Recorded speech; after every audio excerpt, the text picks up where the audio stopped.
ہیں پورے پاکستان کے لیے. آج جیل میں انہوں نے یہ پیغام دیا ہے.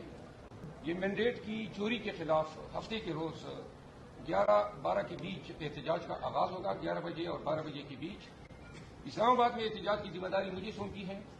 ہم F9 پارک سے احتجاج کا آغاز کریں گے اور پریس کلب جا کے ہمارا احتجاج اختتام پذیر ہوگا.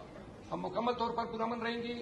پنجاب کی قیادت سندھ اور بلوچستان میں تمام پاکستانیوں سے اپیل ہے کہ یہ مینڈیٹ دینے کے لیے کینسر کے مریض بھی آئے, ڈائلیسس سینٹر سے بھی لوگ آئے, ویل چیئرز پر بھی آئے, اسٹریچرز پر بھی آئے.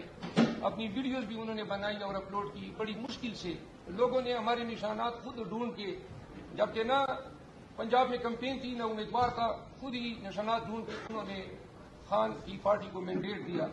لہذا پارٹی کا فرض ہے, لیکن ساتھ میں عوام پہ بھی یہ فرض آتا ہے کہ وہ اپنے دیے گئے ووٹ کے تحفظ کے لیے ہفتے کے روز پورے پاکستان میں جوک در جوک ہزاروں لاکھوں کی تعداد میں نکلیں اور اپنا احتجاج ریکارڈ کریں, تاکہ پوری دنیا کو علم ہو کہ پاکستان میں اور پاکستان کی سیاسی, آئینی اور جمہوری تاریخ میں اس سے بڑا ڈاکہ کبھی نہیں پڑا ہے. جو لوگ 29 تاریخ کو نیشنل اسمبلی میں اور کل پنجاب اسمبلی میں مسند اقتدار سنبھال گئے, وہ ان سیٹوں پہ منتخب ہی نہیں ہوئے ہیں.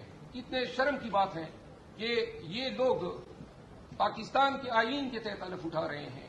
اور علماء سے بھی ہماری دستبستہ گزارش ہے کہ وہ بھی اس ایشو پہ آواز اٹھائیں. پاکستان کی تمام جمہوری قوتوں, سیاسی پارٹیوں سے بھی ہماری عاجزانہ التماس ہے کہ اس جدوجہد میں اور اس احتجاج میں آپ ہمارا ساتھ دیں.